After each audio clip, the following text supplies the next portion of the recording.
मागच्या लेक्चरमध्ये पाहिलं की बॉडी असते, बॉडीमध्ये काय असतं, सिस्टीम असते, सिस्टीम मध्ये काय असते, ऑर्गन असते.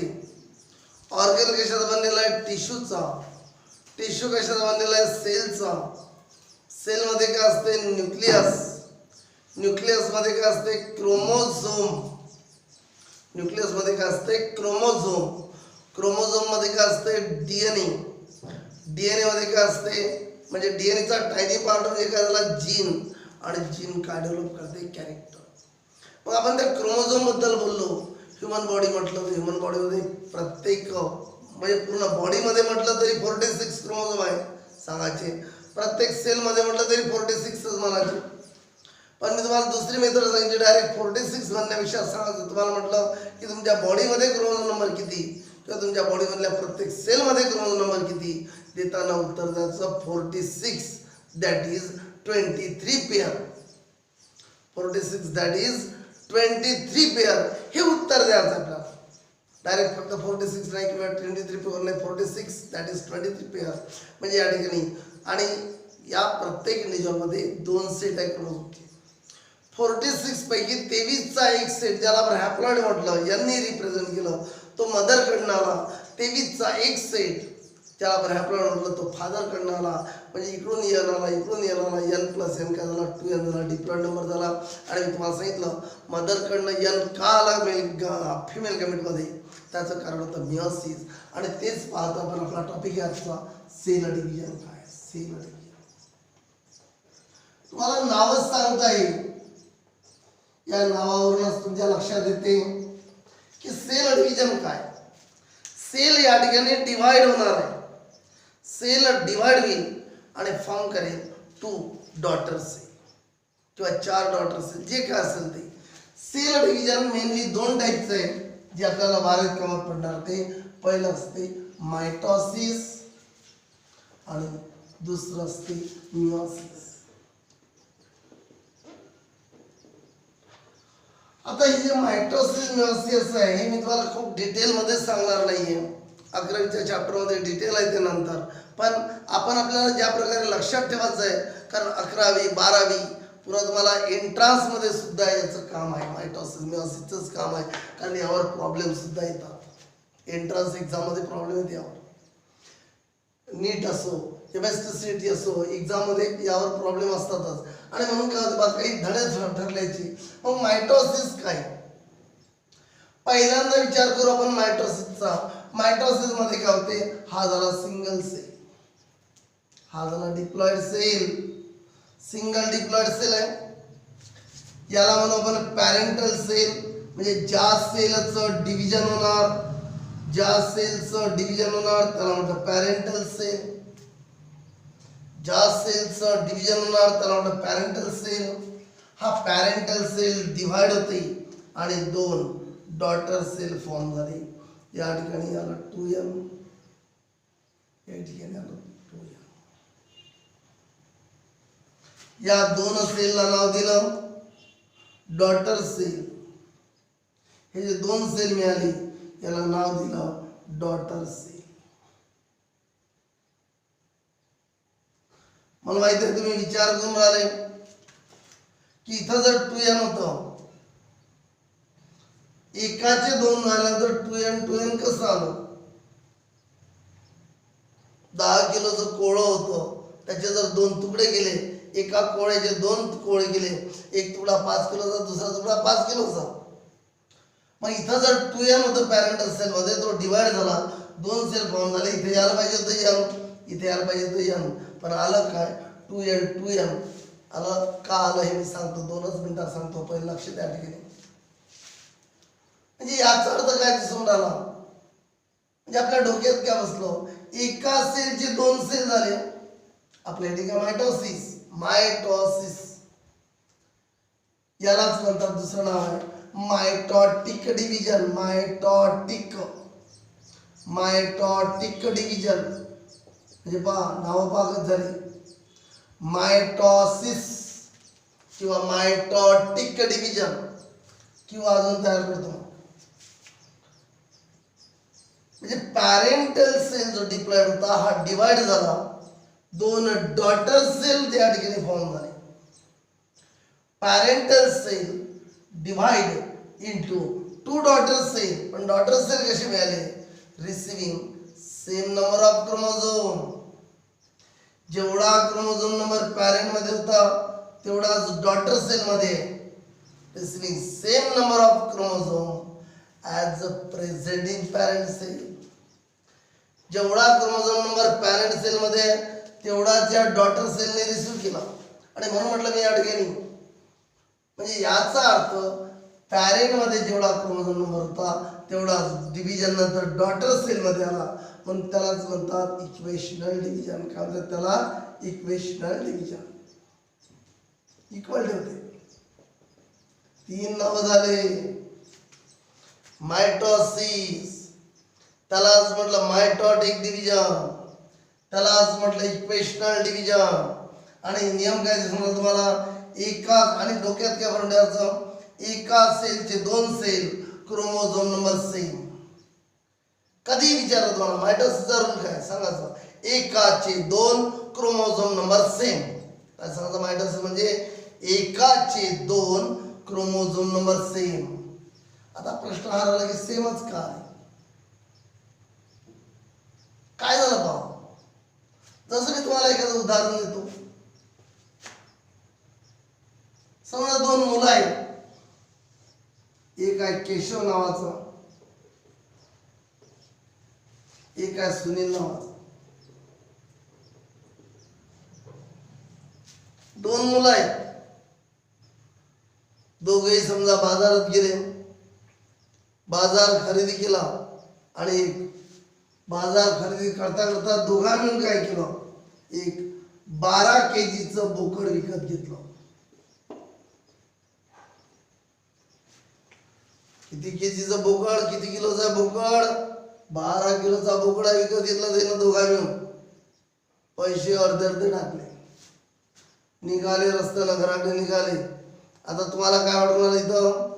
केशवचा हिस्सा किती आहे? अर्धा.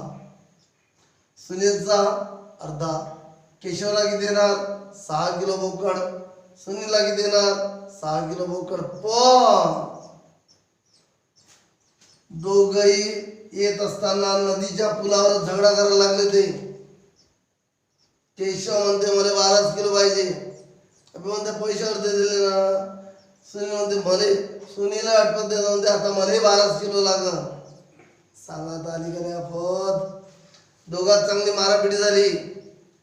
केशव म्हणते बोकड किती किलोचं? 12 किलोचं. आणलं किती जण मिळून?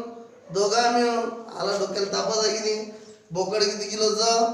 12 किलोचं. आणलं किती जण मिळून? दोघा मिळून. याले 12 त्याला 12 कसं मिळून? तो म्हणते 12 किलो पाहिजे, आहे म्हणते 12 किलो पाहिजे. दोघे यानं त्याचं डोकं फोडलं, त्यानं त्याचं डोकं फोडलं. फुटले दोघांचे डोकं. एक म्हातारा माणूस येऊन राहिला होता तिकडून, आजोबा. अरे पुरा कायसाठी झगडा करून राहिले ते तुम्ही? तो तेच त्यांनी मग पूर्ण कहाणी सांगितली. आम्ही बोकडा नव्हतो म्हणते, मला 12 किलो होतो म्हणते, मला 12 किलो होतं. ते आजोबा विचारतच पडले. थोडा वेळ डोकं खाजवलं, केसही नव्हते, थोडे होते ते खाजून घेतले त्यांनी. मग विचार केला आता काय करावं. त्यांनी थोडं डोकं खाजवलं. म्हणते ठीक आहे, एक काम करा, मला ओळखता? हो आजोबा तुम्हाला ओळखतो. मग एक काम करा, बोकड मी घेऊन जातो घरी, 2 महिन्याने या, तुमचं हे जखम वगैरे बरी होऊन जाते, जरा आराम करा, 2 महिन्याने या.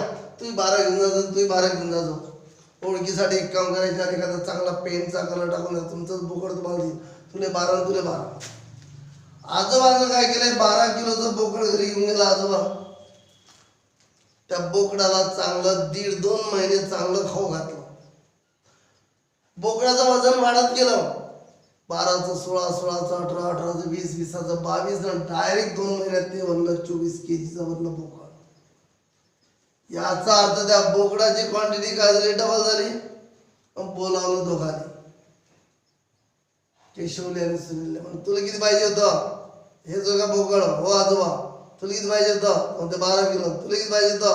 12 किलो. त्याला कापामध्ये अर्धा अर्धा. आता मला एक सांगा, पहिल्यांदा बोकड ओरिजिनली किती किलोचं होतं? 12 किलोचं. 12 किलोचं बोकड आणलं केशव सुनील दोघा मिळून. शेवटी केशवला किती केजी मिळालं? 12 केजी. सुनीलला किती केजी मिळालं? 12 केजी. ओरिजिनल किती आणलं होतं? 12 केजी. काय शक्य झालंय? पहिल्यांदा क्वांटिटी याची काय झाली? डबल झाली. डिव्हिजननी काय झाली? हाफ झाली. आणि हाच रूल आहे ठिकाणी की पॅरेंटल सेल मध्ये जो डिप्लॉयड नंबर होता, जो क्रोमोझोमचा नंबर होता, तो आधी डबल होते आणि नंतर काय होते? हाफ होती. आणि म्हणून शेवटी काय आला? सेम आला. क्रोमोझोमचा नंबर पहिल्यांदा काय झाला? डबल झाला. डबल झाल्यानंतर काय केलं? त्याला हाफ केलं. शेवटी सेमच झाला तो. आणि म्हणून मायटोसिसचा रूल काय? डोक्यात काय आलं तुमच्या? एकाचे 2 क्रोमोझोम नंबर सेम. कधी विचारलं मायटोसिसचा रूल काय? काय लक्षात ठेवा? एकाचे 2 chromosome number same.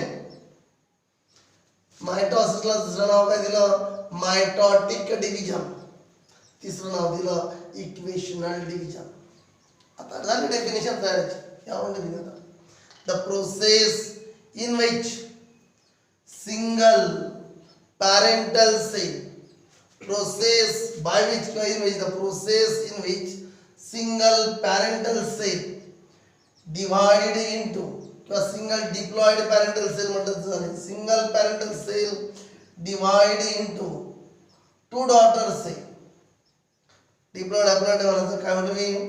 process by which single parental cell divided into 2 daughter cell receiving same number of chromosome, receiving same number of chromosome as present in parental cell.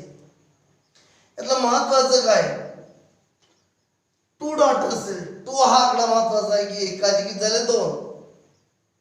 आणि नंतर same chromosome number महत्वाचा आहे. शेवटी chromosome number काय आले? Same. काय मी तुम्हाला आता सांगितलं मायटोसिसचा रूल काय? एकाचे 2 क्रोमोझोम नंबर सेम. म्हणून डेफिनेशन काय तयार केली मी?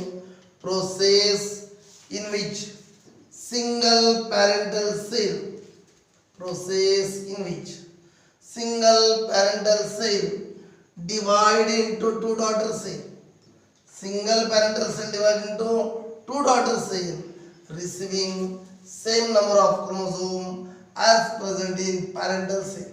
तर डेफिनेशन तयार. एक पॉइंट तयार झाला तुमचा. फक्त मायटोसिसचा इथपर्यंत एवढं भारूड झालं होतं. काय म्हटलं मी? What is mitosis?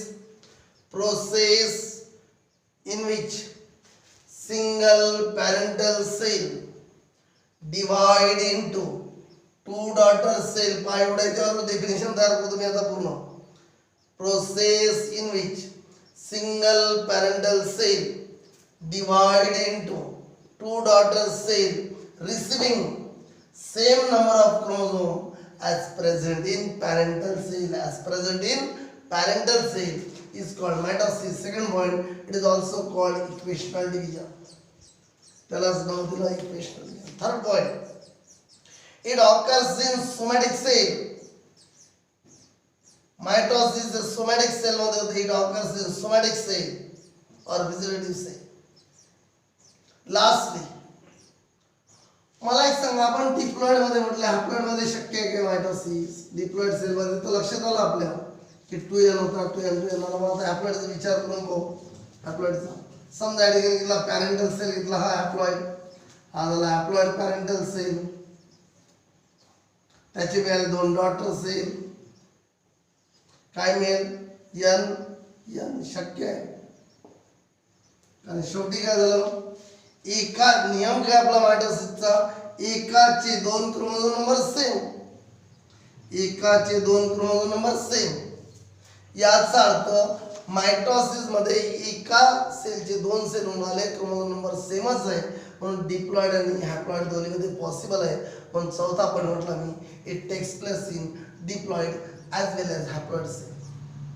समजले? 4 पॉईंट शॉर्ट मध्ये घेतो मी मायटोसिस. मायटोसिस मध्ये मी एवढं का घेतलं? तुम्हाला एकच वाक्य शिकवायसाठी, फक्त एकच वाक्य शिकवायचं होतं. कोणतं? मायटोसिसचा रूल काय? एका सेलचे 2 सेल, क्रोमोझोम नंबर सेम. आणि म्हणून अजूनही शॉर्ट करू त्याला, एकाचे 2 क्रोमोझोम नंबर सेम. काय म्हटलं मी? एकाचे 2 क्रोमोझोम नंबर सेम हाच रूल आहे मायटॉसिसचा. आणि म्हणून पहा 4 वाक्य डबल सांगतो. What is mitosis? Process by which single parental cell divide into 2 daughter cell receiving same number of chromosome as present in parental cell. As present in parental cell. Second point, it is also called equational division. Third point, it occurs in somatic cell or vegetative cell. Last point, it also takes place in diploid as well as haploid cell. अशा प्रकारे आपण mitosis पाहलं. आता पुढच्या लेक्चरमध्ये आपण पुन्हा meiosis पाहणार.